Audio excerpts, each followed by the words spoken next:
தேர்தல் பிரச்சாரம் எல்லா இடத்துலையும் சூடு பிடிச்சிட்டு இருக்கு. ஸ்டார் கேம்பெயினிங்னு சொல்லிட்டு ஒரு முக்கிய மாணவர்கள்லாம் அங்கங்கே போய் இருக்கக்கூடிய வேட்பாளர்களுக்கு பிரச்சாரம் பண்ணிட்டு இருக்காங்க.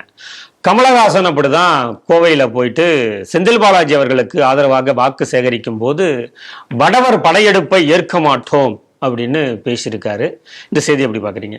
போன செய்தியில் நான் சொன்ன ஸ்டாலினுக்கு இருக்கக்கூடிய அந்த மனோவியாதி பெருந்தகைக்கும் வந்து விட்டது என்று சொன்னேன். இப்ப அந்த கட்சி கூட்டணி உள்ள அத்தனை பேருக்கும் அந்த வியாதி வந்துருச்சுன்னு நினைக்கிறேன். ஆகவே வடவர், அவர் தான் டெல்லி என்று சொல்வதற்குள்ள வடவர் என்று சொல்லியிருக்கிறார், வேறொரு வார்த்தை பிரயோகம் பண்ணியிருக்கார். இப்ப எனக்கு ஒரு சந்தேகம், இந்த கமலஹாசனுக்கு முன்னாடி சரிகான ஒரு அம்மாவை கல்யாணம் பண்ணாங்க இல்லையா? அவங்க யாரு? தமிழச்சியா? வடவர். இல்ல அவங்க என்ன உசிலம்பட்டியா?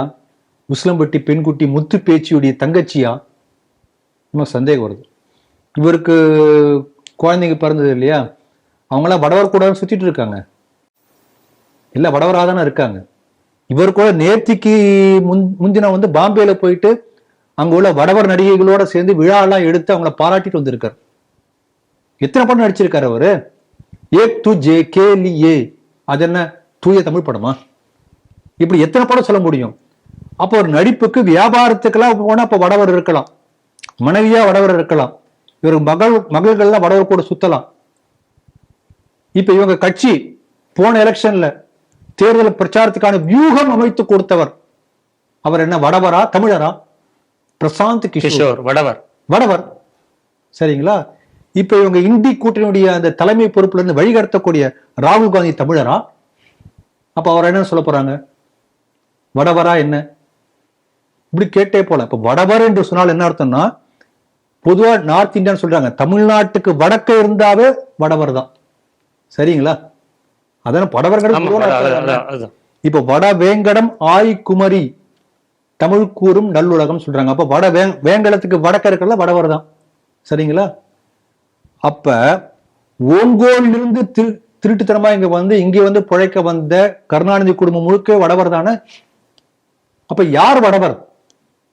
இப்படி பேச்சு வருது இல்லையா? அதனால இப்படிப்பட்ட அந்த வடவர் என்ற சொல்லை சொல்லி பிரிவினையை ஏற்படுத்தி வாக்கு சேகரித்திருக்கிறார். ஏற்கனவே பார்த்திருக்கிறோம், பானிபூரி விற்க வரேன், பீடாவாயன், இப்படிலாம் கிண்டல் பண்ணுவாங்க. இப்ப தேர்தல் பிரச்சாரத்தில் ஏற்பட வடவர் வடவர் என்று சொல்லி மக்களிடையே பிரிவினைவாதத்தை ஏற்படுத்த முயற்சி செய்கிறார்.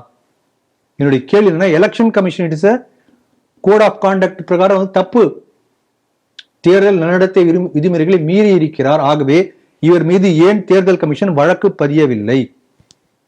இதே போல 2 நாட்களுக்கு முன்னாடி ஸ்டாலின் பேசினார், வடக்கு தெற்கு பேசினார், அந்த தொகுதி மறுவரையறை வைத்து இதே போல பிரிவினைவாதம் பேசினார். ஏன் அவர் மீது வழக்கு தொடுக்கல? ஆகவே தேர்தல் கமிஷன் சும்மா வேடிக்கை பார்த்து கொண்டிருக்கிறதா? இது நம்முடைய கேள்வி. அதனால இந்த திமுகவுடைய ஆரம்ப கால வரலாற்றிலிருந்தே இந்த இன்னொருத்தரை பார்த்து எதிர்வினையாற்றிதான் அவங்களுடைய செயல்பாடு இருந்திருக்கிறது. ஆரிய திராவிடம் என்று சொல்லி யாரோ ஆரியன் ஒருத்தபடி ஜிகு ஜிகுன்னு குதிரையில் ஏறி வந்தாங்க, அப்படியே அங்க விரட்டி அவங்கள தமிழ்நாட்டுக்கு இங்க வந்துட்டாங்க. இங்க தமிழர்கள்லாம் சிந்து சமவெளியில் இருந்தாங்க, அங்க ஓடி வந்தாங்க, அத்தனை பேரும் அடிச்சு பிடிச்சு ஓடி இங்க செட்டில் ஆயிட்டாங்க.